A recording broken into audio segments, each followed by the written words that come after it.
पहिली नागपूरमध्ये बैठक होत आहे, शिवसैनिक देखील आहे आणि प्रहार संघटनेचे कार्यकर्ते देखील आहे. कशा संदर्भात बैठक आहे? खरं तर पहिले आत्ता आम्ही प्रहार संघटनेची बैठक बोलावलेली आहे.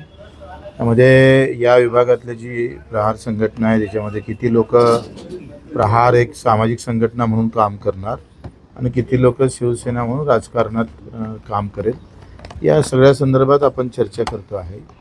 अनायसेच योगायोगानं छत्रपती शिवाजी महाराजांचा चित्रपट आहे, तो एकत्रित आम्ही पाहणार आहोत. आणि यासोबतच एक शेतकरी संवाद यात्रा भविष्यात या मे महिन्यात काढायची आहे. शेतकऱ्याच्या संवादासोबत एक कुठला विषय घेऊन येत्या काळात शिवसेना पक्षाचं काय धोरण असलं पाहिजे शेतकऱ्याच्या संदर्भात, दिव्यांग आणि मजुरांच्या संदर्भात आणि प्रकल्पग्रस्त, या सगळ्या विषयासंदर्भात एक संवाद यात्रा काही मंत्री घेऊन, कधी काळी शिंदेसाहेबांना घेऊन एक विचार आम्ही करतो आहे. तो कळाव का नाही कळाव त्याच्यावर चिंतन मंथन आम्ही करतो आहे. शिवसेनेचं शेतकऱ्यांबद्दलचं धोरण आहेच, पण बदलत्या काळामध्ये आपण महाराष्ट्रात जर पाहिलं तर विभागानिहाय आपले पिकं पद्धती बदलतात. जसं कोकणात गेलं तर आंबा आहे, द्राक्ष, तिथे काजू आहे किंवा मत्स्य उत्पादक शेतकरी आहे. नाशिकच्या पट्ट्यामध्ये कांदा उत्पादक शेतकरी, द्राक्ष उत्पादक, असा विभागवाईज जो बदललेला हे आहे त्यानुसार विभागावाईज काही धोरण करता येतं का शेतकऱ्यासाठी, त्या संदर्भात काही नवीन उपाययोजना करता येते का, आणि मजुराच्या संदर्भात सुद्धा, या सगळ्या विषयावर एक संवाद यात्रा आमची 3 ते 4 दिवसाची राहणार आहे. त्या काळाची का नाही काळाची, कारण शिवसेनेचा आमचा चेहरा हा शेतकऱ्याचा, मजुरांचा, वंचित घटकांचा, दिव्यांगांचा राहील. त्या संदर्भात कसे पावलं टाकता येईल, ही सगळी ताकद शेतकऱ्याच्या पाठीशी कशी उभी करता येईल हे पाहू. प्रहार संघटनेचे कार्यकर्ते, तुम्ही असं म्हटलं की ज्यांना शिवसेनेत काम करायचं ते शिवसेनेत काम करेल, ज्यांना प्रहार संघटनेत काम करायचं आहे ते प्रहार संघटनेत काम करेल.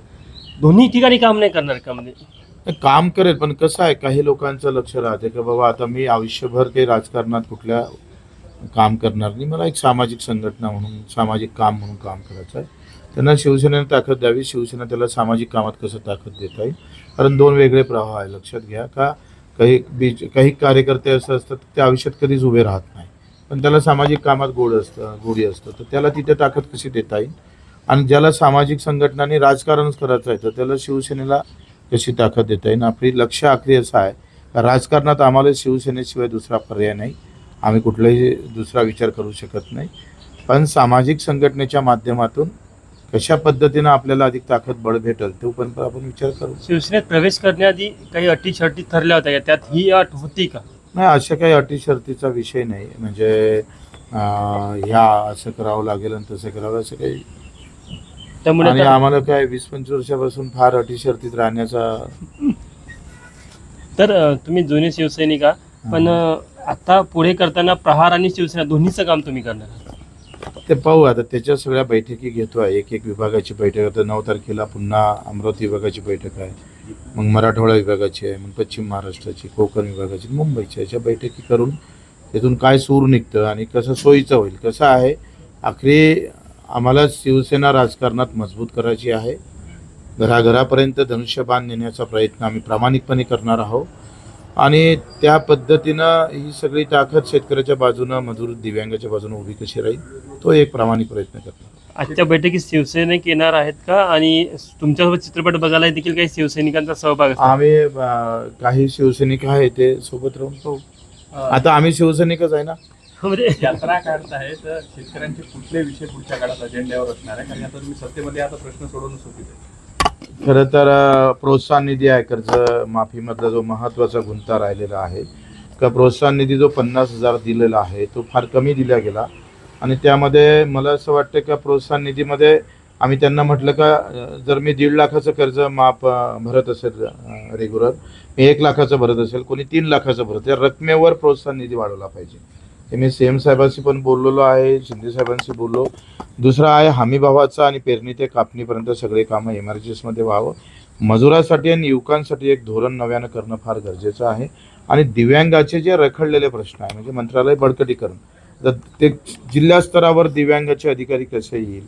आजही दिव्यांग मंत्रालयाचे अधिकारी खाली जिल्ह्याला नाही, तालुक्याला नाही, हा सगळ्या बळकटीकरणाचा विषय घेऊन आम्ही जाणार आहोत.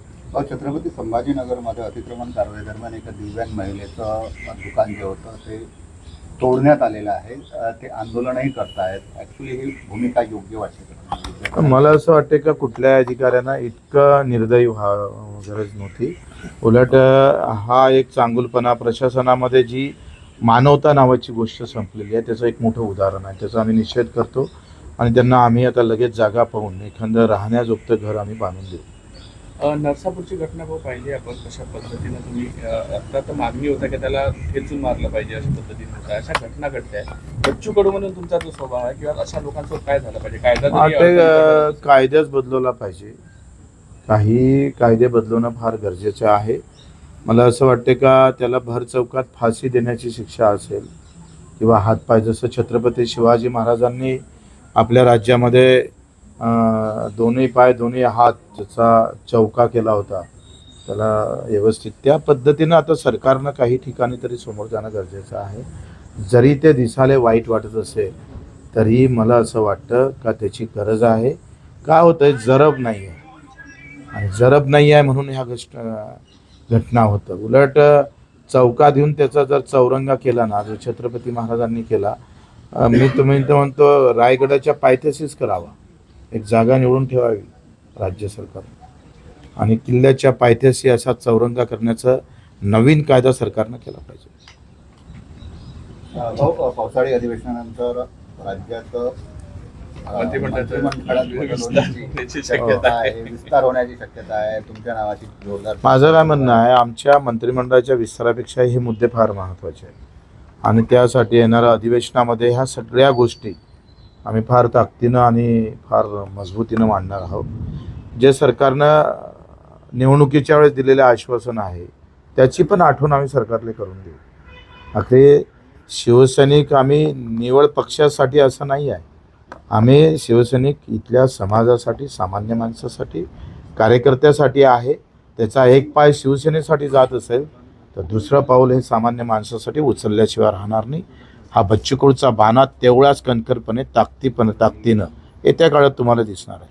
कर्जमाफी संदर्भात काय स्टेटस आहे? राज्य सरकारने या संदर्भात तुम्हाला काही माहिती दिली आहे का? आता मला वाटतं एक प्रस्ताव त्यांनी समितीनं दाखल केला. कॅबिनेट समोर तो प्रस्ताव येणार आहे आणि त्याच्यातून काही जे किंतु परंतु आहे, मला वाटतं उदार मनानं सरकारनं या कर्जमाफीकडे पाहिलं पाहिजे. त्याच्यातले काट याला कापता येईल का, त्याला ठेवता येईल का, अशा भूमिका सरकारनं ठेवल्या तर मला असं वाटतं का अगर जेवायला बोलावलं तर मग पाणी देऊ का, मग थंड देऊ का, गरम देऊ, किंवा वाळू का नाही वाळू, जिलबी आहे बाबा एकच फेर वाढजो, दुसऱ्या फेरची व्यवस्था नाही, असं कंजूसी करू नये.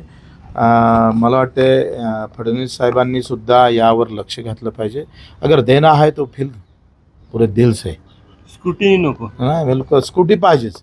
आमदाराला कशाला कर्जमाफी पाहिजे, कलेक्टरला कशाला कर्जमाफी पाहिजे. शेतकऱ्याचं वर्गीकरण करणं फार महत्त्वाचं आहे. बिल्डर असणाऱ्या शेतकऱ्याला कर्जमाफी द्या. तुम्ही आता तुमचा मीडियाचा प्रमुख आहे, संपादक, त्याला तुम्ही कर्जमाफी देणार. शेतकरी आहे म्हणजे कोण आहे? तो नोकरी अधिकारी आहे आणि शेतकरी असेल तर त्याला कापा ना. आमदार आणि शेतकरी असेल तर त्याला कापलं पाहिजे.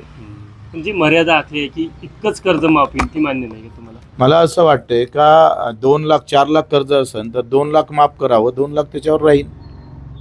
पण त्याला अशी अट घालू नये 2 लाखापर्यंतच कर्जमाफी.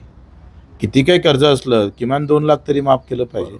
कसं आहे, लढा आपण जो उभा केला आणि त्याच्यातून जे घोषणा झाली, घोषणेपर्यंत आपण थांबलो नाही आणि घोषणा करून घेतली. आता त्याचं GR निघणं औपचारिकता बाकी आहे. पण लोक म्हणते कर्जमाफी तर झाली नाही, बच्चू कडू शिवसेना कसा केला.